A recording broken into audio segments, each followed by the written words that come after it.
but yet every SOP in the National Guard, regardless of where you're from, what the fuck is this shit? Every SOP in the National Guard is different. Oh, my toll payment's due. Yeah, okay. So Spam text. yeah. So he showed me their SOPs and what they expect. And the thing about basic training is they brush over it. They don't hammer it into you. They just brush over it. I don't know if that makes sense. To me, it does, because it's like whatever you learn here, they forget about it here, but then the culmination, you're not using it. Whatever. The only thing they really did was you're going to Iraq, learn first aid, and know what a lace report is. That was it. That was the one thing they put in their head. So what was the reason that you joined? To piss off my employer.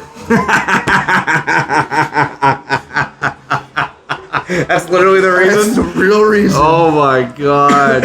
That's fucking great. I mean, it opened a lot more doors than the full intent was going in, because I worked for a company called Stop and Shop. Okay. And they are the worst company I've ever met. You're not a person, you're a number. If the manager doesn't like you, he will find a way to get you fired. He doesn't work with you. He doesn't. So he's a piece of shit. Yeah, the whole thing. Yeah. I don't want to say his name on here because I don't know if he can sue me. Not that I really give a shit. Yeah, but good. but I went. So what happened was I went to a spot. It was on Lincoln Street in Worcester, and I went to the bake shop and I'm cleaning the floor, doing what I'm supposed to. That place looked fucking awesome. And he comes back and says, I didn't clean a floor. And I'm going, what do you mean I didn't clean the floor? I spent like an hour on that thing. I got it the way you wanted it, everything like that. Well, they suspended me. I said, what? Yeah, because the Board of Health came in. The Board of Health comes in at 2 o'clock in the afternoon, and they said that I didn't clean it the night before. I'm sorry, but you had a whole fucking bakery. Anyways, I knew it was bullshit. I knew they were targeting me. Yeah. So I'm like, okay, I can play this game. Yeah. So my buddy, Ben Jerez, he's talking to me, and he's like, hey, why don't you just join the National Guard? Now, I'm suspended for a good week, right? I'm like, you know what? Fuck it, let's see what happens. So I go take the ASVAB. I said, I'm not going to get in, and I'm not going to sign papers unless I get MP, because I wanted to be with Jerez. Right. I got MP. I got a low fucking score. Didn't even care. I got in. Fuck it. All right. Sign the papers. What happens when you sign the papers in the National Guard? You now have to go to drill. Right. So I get off my suspension, and I go in there, and I hand him that. He goes, what's this? I go, I'm National Guard now. I got next weekend off because I got drilled. And they're like, it's like, yep. He's like, that's bullshit. You can't do that. I said, oh, you yes, want I can. So he was like, whatever. So he let me go, and then he kept fucking with me the whole time until I left for basic. As in, I'm not afraid to fire you for basic. Or I'm like, oh, okay. So what we did was I called up my recruiter. A recruiter gets on the phone and says, you keep fucking with him, I'll have Jag in there. Jag showed up. Damn. Yes, they did. He did not like it. Oh, did he not like it? He left me alone. Holy shit. Good for you. Then, turn this around, I come back from basic. It took me 3 months to get a fucking real paycheck. That's fucked. Yeah. They said, oh, you can take a loan out. I go, how much do I know what I owe or whatever? So they would just give me like $200 here and $200 there. And I'm like, this ain't right. Yeah. So one of the guys came back from fucking injury and gets paid the next week. And I go, whoa, now I know you're fucking with me. I'm like, pay me or I call the labor board. So that was my first one. So Wow. after that, I got transferred out of that store into a different district and worked in Framingham in the produce department. I got the fuck out of there because I'm like, this dude's a piece of shit, and I had the union going after him for what he did. Come to find out, that whole cleaning of the room, all that, they found it was impossible that I could be held responsible at 2 o'clock in the afternoon when you just did a full fucking bake prior to that. There's going to be shit everywhere. So what happened on that was they came to me and they said, what do you want? I said, look, I want that out of my fucking file, completely out of my file, and I want half a week's pay. I'll take the, if you take that out. They never fucking did it. They paid me, but they never took it out of my file. This sucked. So I said, fuck you guys, and I am One of the people that you ever want to know about Stop and Shop, I'm the person to tell you. And their owners from Ahold. Ahold's up here somewhere. The actual company's up here somewhere. No shit. Yeah, I think it's the Netherlands. So I don't know where they are. Okay. Yeah. Okay. Then I went to Iraq. How was Iraq? Eye-opening experience. Was that what? Now this is your second deployment? This is my second. Yeah. Second. I So wouldn't, first even, one. I wouldn't even call this the deployment. Well, no, but yeah, on paperwork it is. This is an activation. So how was your first deployment? Hot. So I would imagine. we went to Kuwait. Camp Buring at the time was interesting. Oh, I'm getting a spam. spam phone call, Oh. dude. Ever since we've been here, I've been getting like. Car insurance? This is no. Oh wait, it's just like random shit. Trying to like probably people trying to like find like are you looking for a job? No, I'm I'm overseas. Go away. So we went to Buring. When we went out of Fort Dix, and I fucking hate that place. I that heard place. so much bad shit about that place. I literally get anxiety knowing I'm going there. I went there for BLC, and I was having anxiety the whole You had to go way. there for BLC. Yeah. Oh. Oh, no. It was actually nice. Oh really? Yes. Okay. BLC is not hard. It's what you make it. True. So I put the work in and actually did well. Yeah. But we went there. I'll give you a memory. There was they did a piss test, right? 100% piss test. Woke up at 4:30 in the morning, alphabetical order. I'm the second from the last of the whole fucking company. I was pissed. Oh, I would have been too. So what we did was I literally drank. I was drinking, got out of line, took a piss, waited again, got out of line, took another piss, waited again, got out of line, took a piss. I took like 4 or 5 pisses, then went in and took another piss. Jesus Christ. What did you do? Like keep drinking water? I don't know. I don't remember. I just know I pissed a lot. And then afterwards, I was pissing a lot for a while too. We Okay. stayed in this fucking makeshift fob, which there's like, this is how it's going to be in Iraq, which was complete bullshit. So they made us wear the IOTVs everywhere we went, right? Yeah. Which at one point I hurt my back, so I couldn't wear it. Thank God. Yeah. So they were like, oh, you got to wear this in the fob. We ate out of Mermites the whole fucking time. We couldn't go to the chow hall. Ugh. This is why we're on that little fob. I think we were there for 2 months. Yep. It was in the middle of... It was July and August. And there was... The tents had AC, I think at nighttime they did. But in the afternoon we put the flaps up and shit.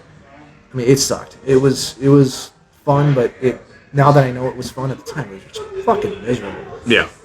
We did some fun stuff, like we had a sergeant that we duct taped to the ceiling. He's like, duct tape me to the ceiling. We're like, okay. He wanted you to do it? We're like, okay. Oh my god. We had one of our Humvee's doors broke, so we had someone acquire a new one. Technically acquire. I don't know. I didn't ask. I couldn't keep my mouth shut because I was laughing so hard. So I'm like, I know nothing, and I walked away. Chalk blocks were always stolen. We steal them back. The food was mermaided. They had a gym. The showers were horrible. Oh really? Yeah, it was like the sinks were in the middle, the showers were on the side and stuff like that. You had to walk there. It wasn't like right out the door. It wasn't like it was like half a mile down the road. And that might be a little exaggeration, but it was far. Yeah. And then, it's just, you go and you do the lanes that you're supposed to do, and some of them were fun. Some of them were really fun. But Okay. some of them just fucking blatantly just stupid. Yeah. Like, why am I doing this when I know my job overseas is personal security detail for, like, Talabani, which was the vice president at the time, or president at the time, sorry. Because the guy that was the prime minister was the guy in charge. Those were our principals overseas. And we went all the way down. We were called Kings of the Road because when they were with us, everyone moved out of our way. We had to play chicken with strikers and shit. I never had to, but people were doing that. Yeah. So, but when we got to Iraq, we went to a place called Fob Freedom. I don't know if I can say anything about it, but I don't know. It's been 10 years. Yeah. We stayed at Fob Freedom. We were there for 9 months ish. Basically, it was a fob right next to the old embassy. And then somewhere in there, I got yanked out and I went back to Buren to be a liaison for other units coming in. That was actually fun, but I had a leadership. His name was Sergeant First Class Price. I will blatantly blast his name because he was awesome. Yeah. He was awesome. He did not give a shit as long as you did your job, and he was very, very good about putting you in your place when you fucked up. Okay. Then we had this other one. His last name was Goodlow, and he was the biggest piece of shit I've ever known. Yeah. I know he's going to see this, and I don't even care. He's a piece of shit. And I remember one day we were playing pool, and I fucking smoked his ass. Smoked it. Oh, really? Yes, purposely. And then my partner in crime was Jonathan Abrahamson. Those guys. Jonathan Abrahamson, he did something. I was there.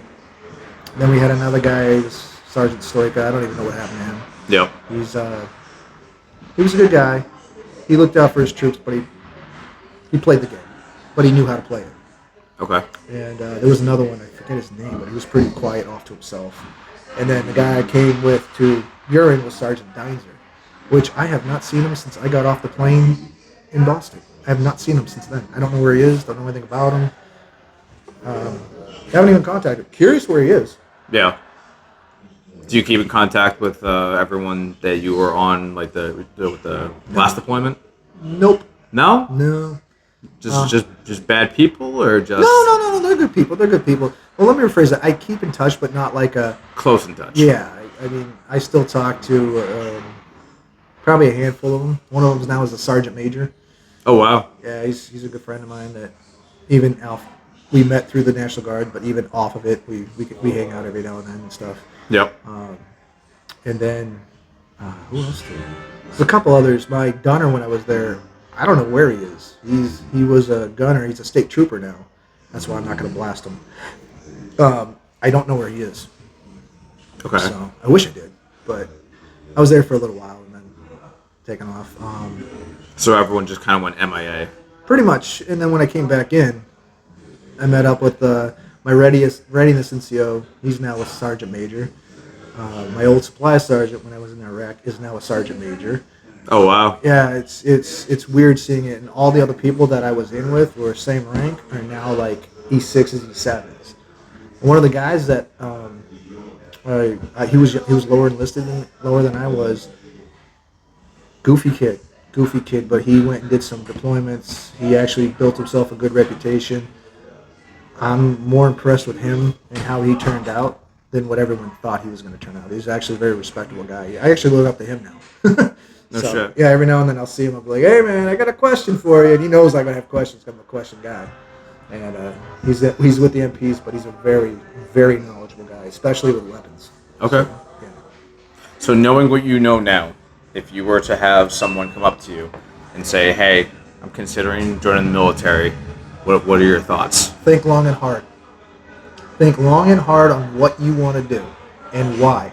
Think long and hard on how you want to get there and actually come up with a plan, because you at least have an idea of what you want. Your plan is going to go to shit at some point. I'm going to tell you straight out. Your plan is going to go to shit, but you have an end point and you have a start point.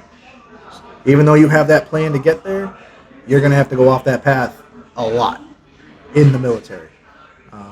My plan was to be a 5. That's all I cared about. I don't give a shit about anything else. Mm-hmm. I'm now a 5. Right. My end plan now is to be a 7. That's my end game. I don't know how the fuck I'm getting there, but that's my end game. I didn't have the chance to sit there and say, what's my path? Right. But before you go in, get a path of what It you're was doing. kind of one of those things where you hit that one goal, and now you set yourself the next goal. Correct. Yeah. I don't think I'm getting out until I hit my Okay. sevens. See, my first goal was to hit 5. Yep. And then I didn't really have a goal after that, but the goal is to just keep progressing until I decide that I want to retire. It's going to be past 20 years. I know that. I just don't know how far past 20 Right. years. I mean, I don't think I'm going to get my sevens until I'm in like 22, 23 years. That's even if I get them. Right. You know, right now they're handing out fives like candy. Yeah. Well, there's a reason why they're doing that is because there's a lot of people getting out because they're sick of the bullshit. Yep. So, And with more people in, there's more bullshit. exactly. The biggest thing that I could say is make sure you don't have toxic leadership.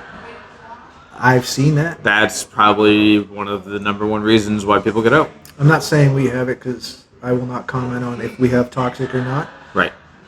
I will say this. They've had my back when I needed it. Yes. And so that's not toxic, but who knows what's going to happen going forward.